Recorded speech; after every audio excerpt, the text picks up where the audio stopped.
Hi, how are you? All right. What about you, Shiva? I'm good, thank you. So you're from Jordan right All now? right. So Good. you're speaking from Jordan right now? Currently, no. I'm speaking from Egypt, actually, but I'm a Jordanian. All right, that's good. How's everything going? Uh, Good, actually. And you? Yeah, awesome, man. Just, bearing with the summer. It's just, the starting of the summer. So just planning how to deal with it for the rest of the season. Yeah, it makes sense, dude. Currently, you're still in India, Yeah, I'm still in India.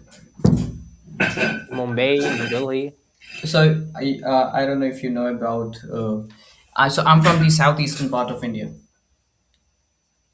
south part of India. I heard like there's a big difference between the north of India and the south of India from the I'm dialect or the language because there's a lot multiple languages in India. Right. I mean, the dialect would be the right word to be used. So yeah, there are a lot of multiple dialects, and obviously there is a huge difference in terms of culture, in terms of way of speaking, in terms of interaction. So there is a lot of difference from. So I'm a North Indian, by the way. I'll tell you. So I'm actually from the southeastern part of India, but the influence is always from the northern part. So my state is very close to the country Bangladesh. Okay, so we share the closest border with Bangladesh. And Uh, yeah, I can assure you that. Just one second, man. yeah, take your time.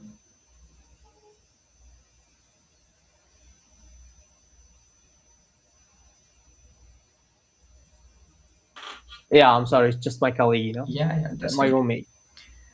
And yeah, that's much of about myself. And what are you doing in Egypt right now? Currently, I'm still studying at university, actually. Yeah, you do. How old are you? Oh, goddamn, you thought I'm what, like a 30? Well, All right. you see, well, I'm not You know expecting you what? to be It's 30, not, but no, no. yeah, Yeah, I'm much older than I'm look. Actually, I'm 22 right now. wow, that's good. You're younger than me. Do you know that?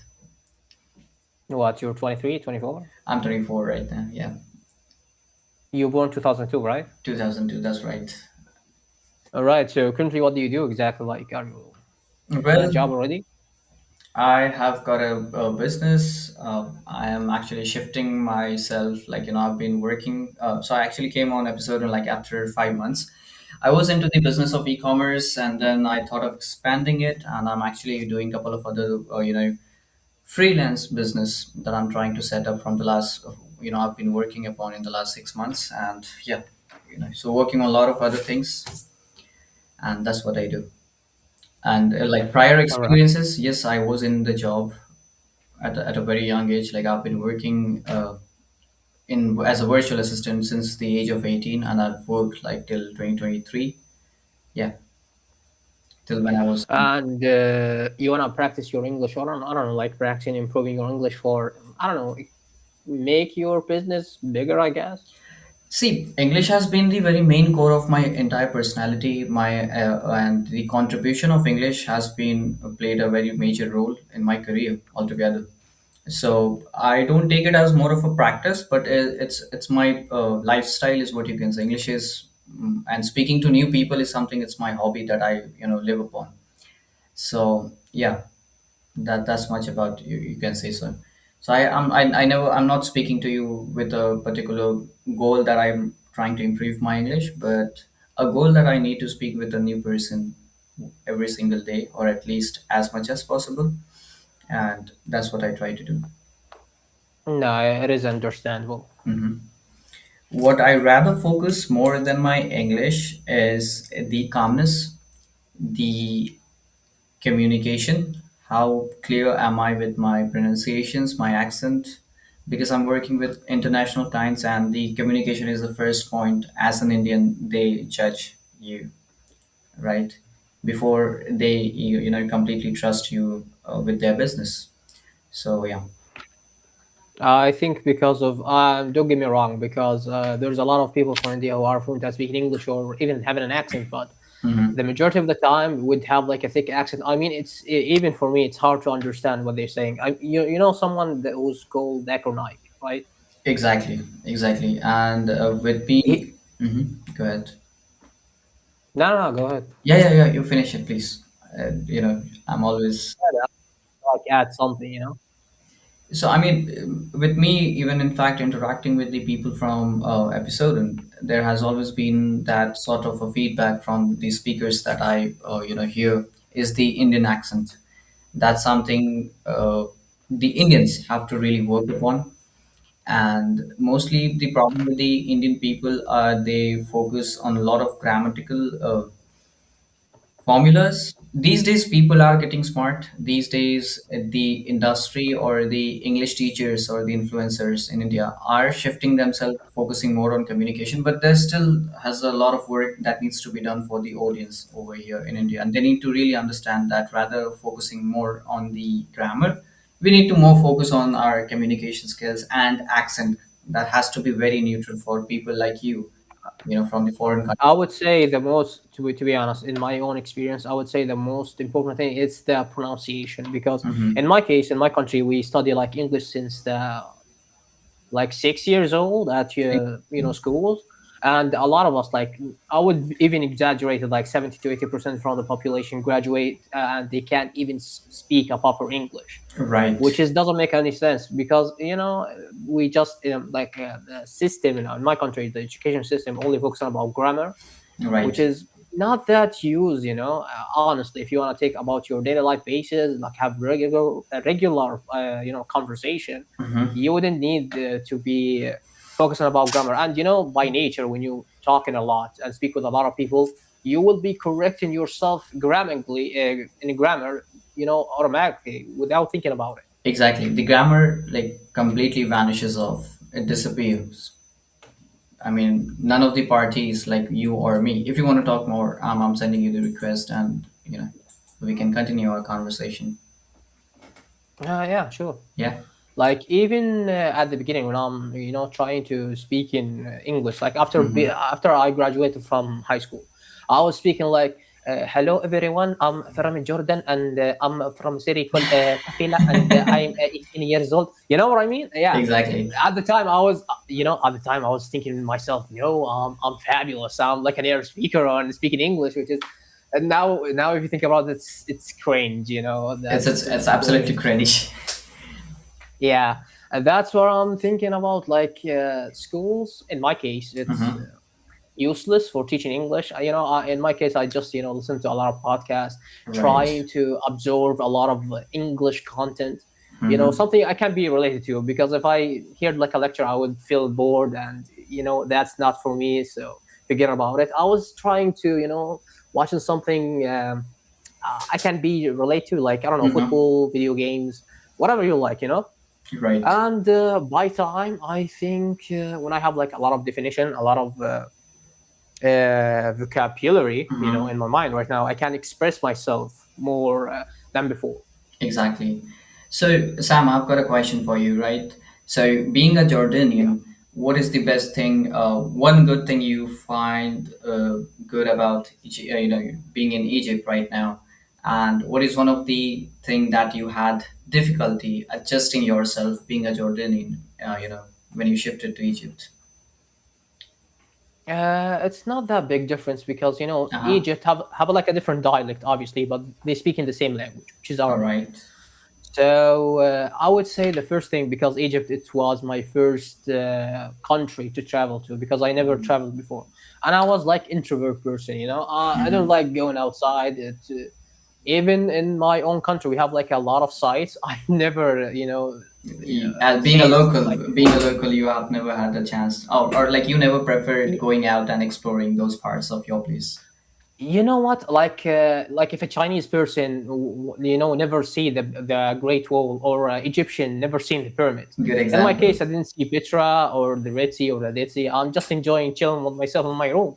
So when I'm deciding, yeah, I'm gonna go not to a different city in Jordan, no, a different Hmm. country.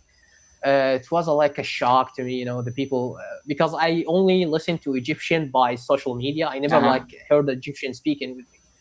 So it's like a culture shock, even the food, their tradition, the way that it's acceptable in my country. It's like a Hmm. hateful thing, or it's like a bad thing in the country. you become more open minded. Hmm. So to it's not only what you think or your people thinking. You have to be open minded about what other people in the whole world thinking. And maybe because I was studying in university and there's a lot of races: Chinese, Indians, Syrians, Palestinians, different races, different nationalities. Hmm. So So yeah, yeah, that's it.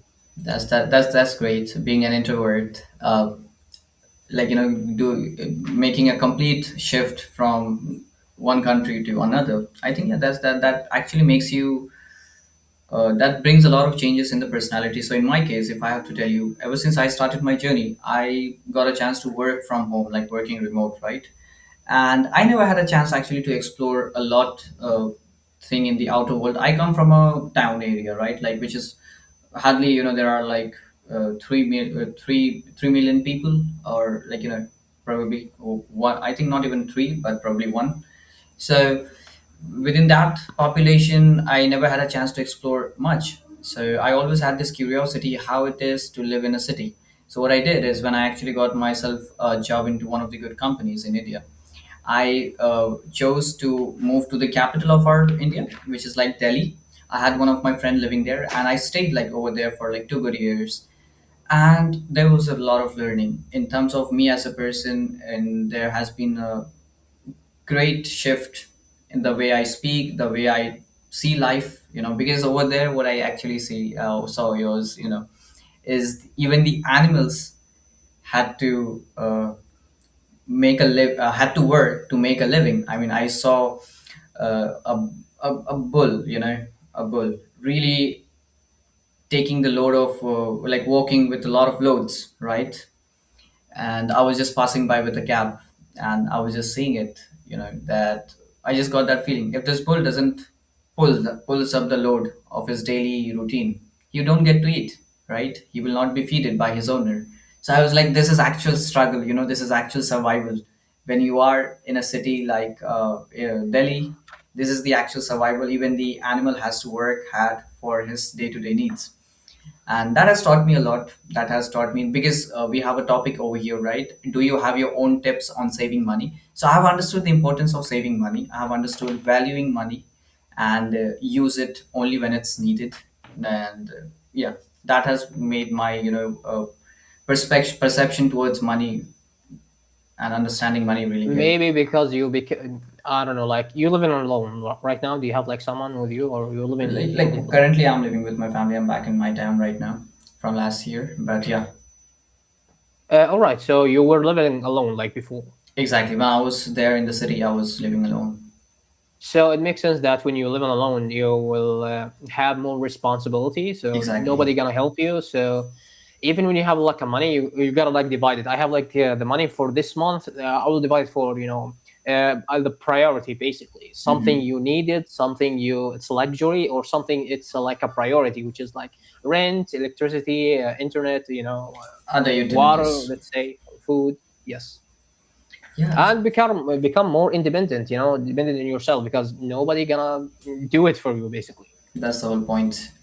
So, I mean, every being a guy is what I always say, even my friends as well, and to also a lot of juniors, like, or probably somebody in the cousin, who are younger to us. I tell them, like, just live some years of your life out of your family in some city, and just get the struggle, taste that survival thing, and then you will get to learn a lot of things in a real time that the universities or any other universities out there in the world will not be able to teach you.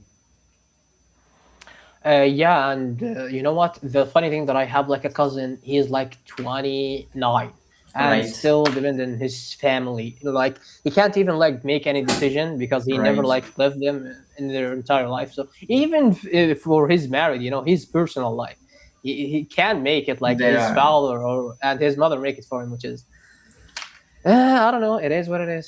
Yeah, I can't see about it. these are the kids of the family who has been spoon feeded always, and somewhere it was a fault of it. There's also a lot of fault in the parenting, because in my case I think I had been through that. Okay, so because in my family also we are like two brothers, and we have been pampered a lot, right, during our childhood times. And when I actually moved out to the city, I had to go through with my own struggles, right? Taking care of my clothes, the basic things, I'll tell you, like cooking, taking care of my clothes, taking care of my other utilities, because we were like, having fun. Everything was being taken care of by our parents, right? In our family when I was That's in my exact. home. Yeah. So this is also because our parents didn't made us do that. We never felt like, we have to do it because everything was being taken care of. Now that all of a sudden things came into our responsibility, it just, it Yeah, was you feel hard. and finally you grow up, you know. Exactly, exactly. So yeah, that was much of an experience that I had. But how long have you been here in Egypt, by the way? This is my fifth year actually. How long are you gonna be there more? No, I'm a senior actually, so it's gonna be my last, you know. Right, perfect. Anyways, it was nice talking to you, Osam.